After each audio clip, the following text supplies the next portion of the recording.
그대로 되리라. 아멘.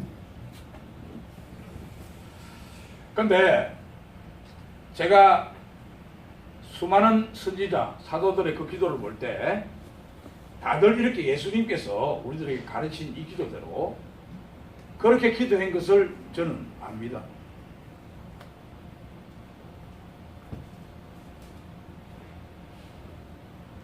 우리는 이제 벌써 2주간 동안 기도에 대한 가르침이 있었어요.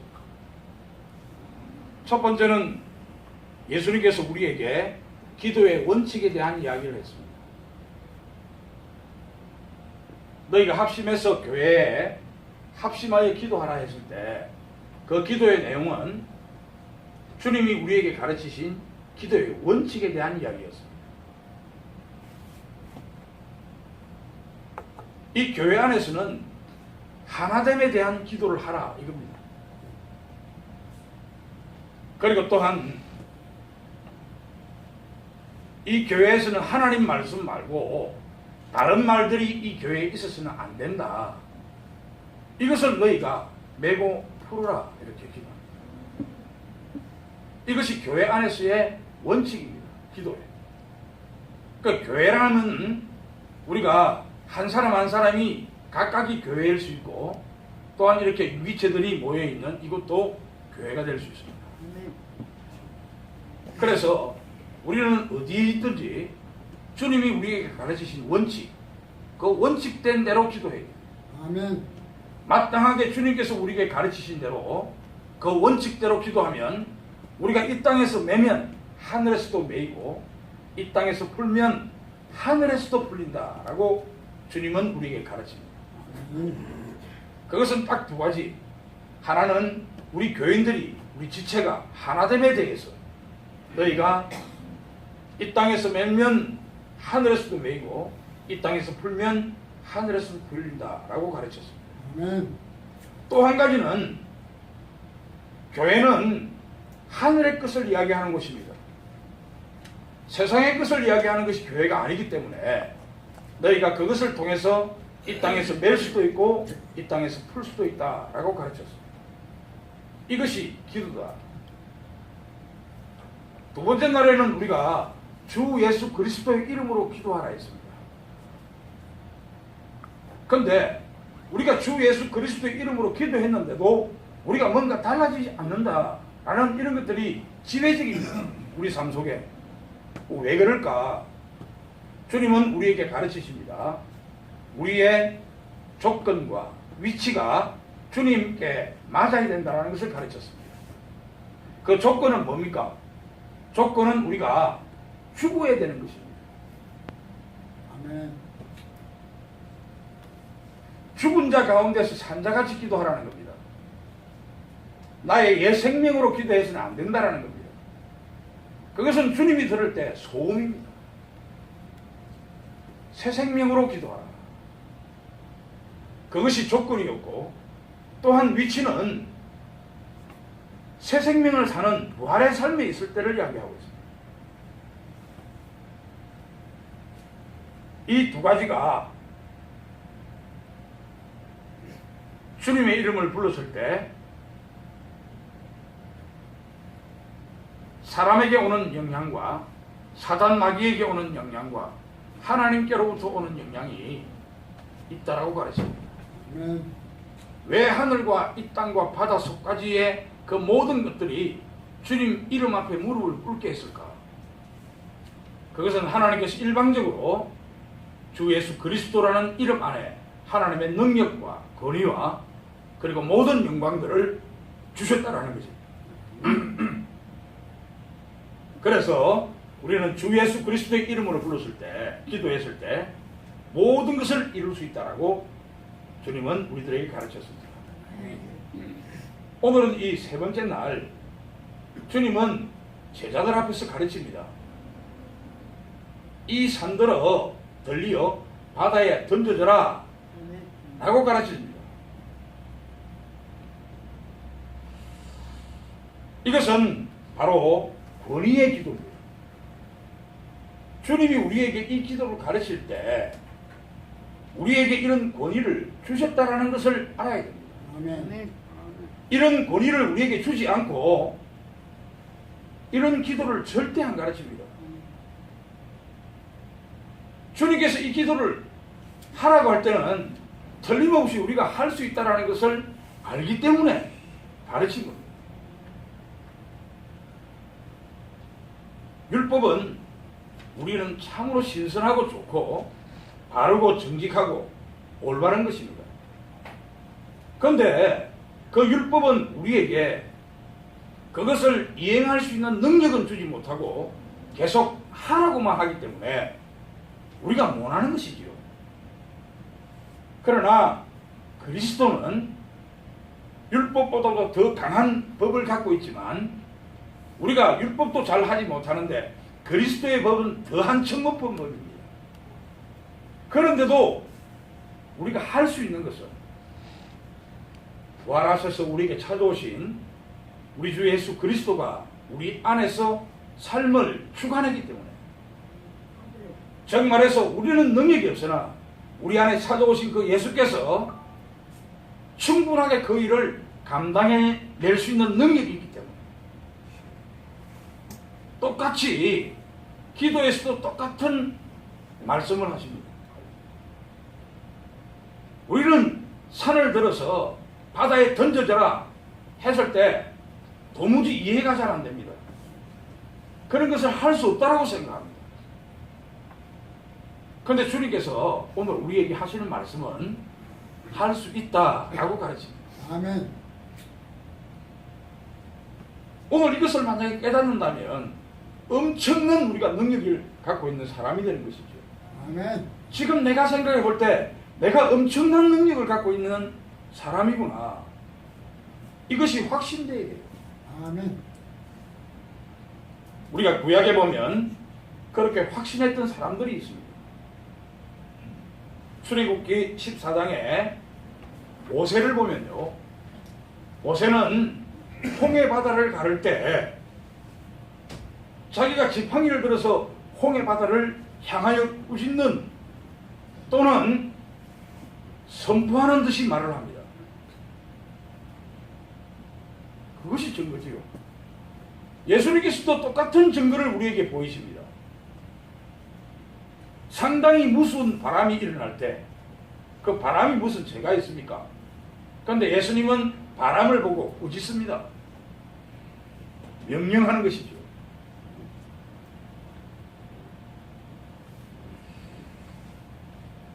모세의 제자 여호수아도 그 모세의 영향을 입어서 정확하게 태양을 멈추게 합니다. 아멘. 그러니까 명령하는 기도를 한다는 것이죠. 아멘. 어떻게 그 사람들은 명령을 할 수 있었습니까? 그런데 우리는 아직도 계속해서 뭘 달라고만 이야기합니다. 기도가, 그죠? 이게 문제라는 말이라. 신앙이 아무리 오래되면 뭐합니까? 목사하면 뭐하고 장로하면 뭐하고 이런 거 아무짝에도 쓸데없는 이야기입니다. 그런 것들 가지고 기도하는 것이 아닙니다. 공부 열심히 해서 목사 되겠다라는 사람은요, 하나님의 부르심이 아닙니다. 미안한 이야기죠. 하나님의 부르심은요, 우리의 생각이나 관념이 거기에 들어가면 하나님의 부르심하고는 관계없는 일입니다. 똑같은 이치로 오늘 이 기도를 봐야 돼요. 우리의 생각이나 관념이 들어가면 이 기도를 할 수가 없어요. 어떻게 우리가 산을 들어서 바다에 던져라. 그럼 바다에 던지시겠습니까? 그죠? 말이 안 되는 이야기입니다. 우리의 생각이나 관념이나 우리의 뜻은요, 이만큼 하나님께서 바라보는 관점과는 엄청난 차이가 있는 것입니다. 하나님께서 아담을 불렀습니다.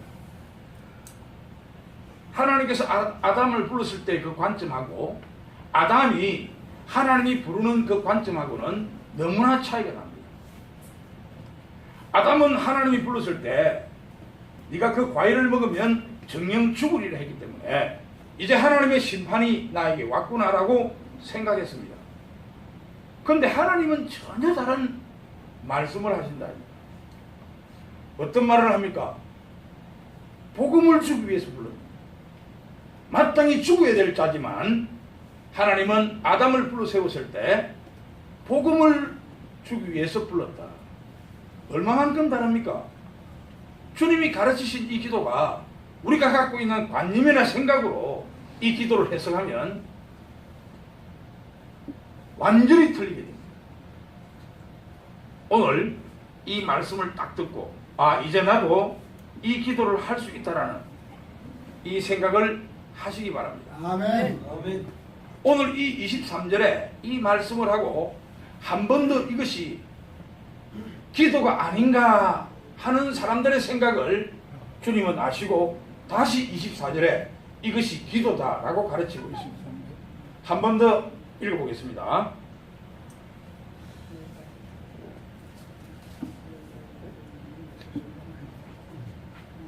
내가 진실로 너에게 이르노니 누구든지 이 산들어 들리어 바다에 던져져라 하며 그 말하는 것이 이루어질 줄 믿고 마음에 의심하지 아니하면 그대로 되리라.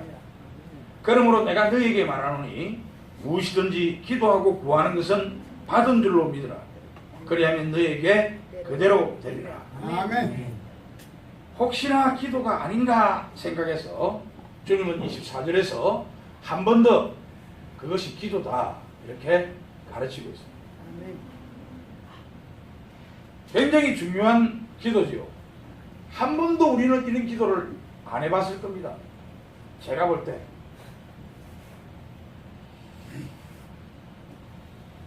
그런데 이 권위의 기도는 하나님께서 무엇을 우리에게 해 주시도록 구하는 것이 아니라 우리 믿는 자들이 하늘의 위치에 서서 하나님의 그 권위를 가지고 하나님의 권위를 가지고 와서 우리의 영적 어려움을 직접 다루는 기도입니다. 여기서 우리가 생각을 잘못하는 사람들이 있더라고요. 나는 뭘 잘 몰랐습니다. 그런데 어떤 사람들은요, 뭔가를 갖다가 갖기를 원하는 일이 있을 때 나는 너무 신기한 일들을 많이 봤습니다. 이 이야기를 해야 되는가 싶어서 내가 망설였는데 저하고 잘 아는 사람 중에 한 사람인데, 아니 현대건설의 현대 사옥 있죠, 양저동에. 그 현대건설 사옥을 7번을 도는 사람이 있더라고. 그 7번을 왜 도는지 나는 몰랐어요. 그 와그라노이라니까 꿈에 하나님께서 나타나서 저 현대를 자기가 접수한대. 그래서 7번을 그 현대건설 그 큰 건물을 돌더라고. 내 속으로 미쳤다 이랬습니다. 여리고성을 돌듯이 도는 거라. 그런데 그 사람뿐만이 아니고 뭔가를 자기가 바라는 일들이 있으면요, 신기하게 그것을 뭐 밟는 것 비슷하게 뭐라더라, 뭐 털을 밟아야 된대. 또 무당들이 하는 이야기처럼 하더라고. 나는 이해가 잘 안 됐습니다. 그런 데서 죽을 것 같으면, 아니 그 땅을 안 밟을 사람이 누가 있고 그 땅을 안 볼 사람이 누가 있습니까? 신기한 이야기더라고. 오늘 이 말씀을 잘못 해석한 사람들은요, 그런 식으로 삶을 살아가는 거예요. 오늘 이 말씀을 잘못 해석하니까, 아니 주님께서는 산을 들어서 바다에 던지우라면 던지지는데 이런 어떤 생각을 잘못 해석하다 보니까 우리 안에 어떤 것들이 다 있습니까? 전부 다 암몬 족속이고 모압 족속들이 가져가게 됩니다. 하나님의 총회에 들어갈 수 없는 사람들, 그런 것들만 우리 안에 가득 채우게 됩니다. 하나님의 말씀을 오해하면요, 큰일 납니다. 하나님의 말씀을 오해했던 그 아브라함이 결국은 자기 아들 이스마엘을 하나님은 쫓아내버렸습니다. 그것은 하나님의 말씀을 오해했기 때문에 만들어진 자식이거든요. 하나님은 강력하게 쫓아내버립니다. 아브라함은 그 자식을 낳았을 때 얼마나 기뻐서 웃었겠습니까? 그렇지만 하나님 관점에서는요, 쫓아내버립니다. 오늘 이 말씀을 잘못 해석하면 바로 내가 있습니까? 뭔가를 원할 때 거기에다가 막 발을 밟고 다닌다든지, 그럼 벌써 아십니까? 우리가 10계명 두 번째 나오는 그 계명을 어기는 겁니다. 우리 안에 우상을 만드는 겁니다. 이미 내가 뭔가를 밟고, 내가 뭔가를 원하는 일에 내가 뭔가를 밟고 하지요. 그리고 예리고성을 무너뜨리듯이 내가 7바퀴씩 돌고 하는 이런 행위들은 전체가 다 미신입니다. 말도 안 되는 이야기입니다. 오늘 이 말씀을 잘못 깨달으니까 그런 겁니다.